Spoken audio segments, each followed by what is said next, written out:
Normalmente muchos diplomáticos se centran en Europa o en América Latina e incluso llegan hasta África, pero olvidan en el Asia. Y Julián Rivas, que estuvo viviendo un tiempo por esas regiones, nos dice la importancia que tiene para nosotros descubrir ese continente y ese mundo donde el comercio internacional es tan importante y donde son pragmáticos en la vida diplomática. Exacto. Hay un dicho que se decía, se sigue diciendo en todo caso, se repite, que quien va al servicio exterior la sueña con Estados Unidos y Europa, pero una vez que va a Asia la conoce y se enamora de Asia. Yo creo que tenemos que transformar mucho a Asia. No es un problema de asunto de capricho, es necesidad de... Si comenzamos del norte para abajo, miren, nosotros no podemos seguir con 20 años un embajador en Japón, así sea de origen japonés. Eso tiene que cambiar. Quienes hemos estado en el servicio exterior sabemos que alguien en esos países, la gente se pone hedionda después de los 6 u 8 años. No, y además hay una técnica aplicada que es después de 5 años cambiar el personal diplomático de un país para evitar esa consultación con el país. Bueno, este señor tiene 20 años, una cosa, yo no lo conozco. Sé que es de San Félix, nació y hijo de japonés. ¿Y eso pasa en otros países? Bueno, en Polonia creo que también ocurre. Y nosotros necesitamos tener, en el caso concreto de Asia, una visión de negocio, con la India también una visión de negocio. Igualmente, nosotros necesitamos abrir relaciones con el país que mejor maneja la economía y la vinculada al agro, que es Tailandia, e incluso el turismo. Nosotros tenemos que tener, ellos intentaron abrirla, tuvieron un turismo interesante para la experiencia. Venezuela tiene tantas posibilidades de turismo y estos países nos dan la posibilidad de aprender de ellos. La agricultura de precisión tiene su mejor centro en Tailandia. Por cierto, no es agricultura que niega el conuco, como alguien político por ahí dijo, el señor Martínez, no, es agricultura hasta para el más pobre de los campesinos, porque garantiza la capitalización y mercado seguro. Con alta tecnología además, ¿no? Exacto. Y nosotros necesitamos abrir embajada con todos los países grandes. Lamentablemente Bangladesh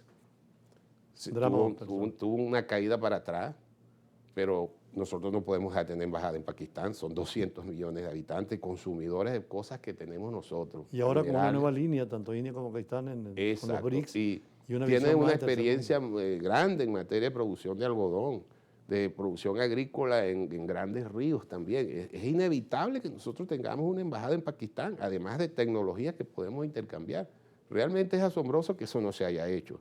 Sí, Pakistán es una referencia, además un país con potencial económico y militar. 200 millones. Claro.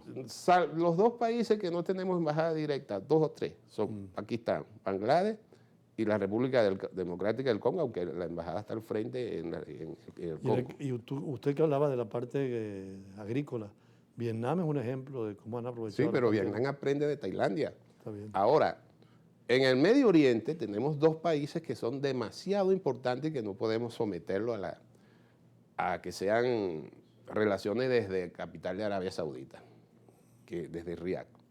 Uno es Omán.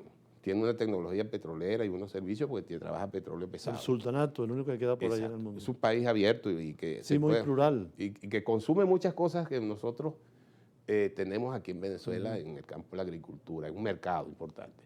Y otro país que es un centro muy pequeño que también se atiende desde Arabia Saudita, que es Bahrein. Bahrein es importante. Bahrein es un centro financiero que no podemos descuidar. Tenemos que tener una visión integral, a la vez con los países de Asia Central, ofrecerles la oportunidad de venir a nuestras playas. Porque hay una consideración también en el campo del turismo.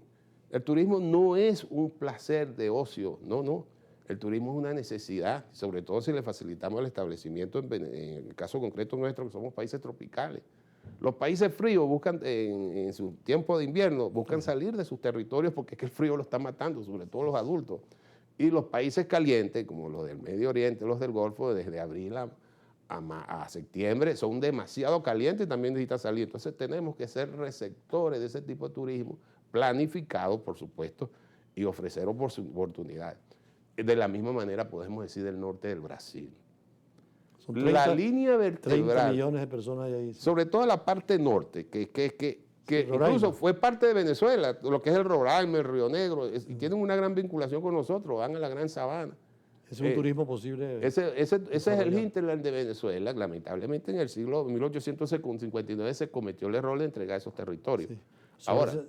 Sobre ese tema vamos a conversar más adelante, porque quiero referirme al Esequibo, tú que has trabajado mucho el tema, pero vamos al corte nuevamente y regresamos con el tema Ok.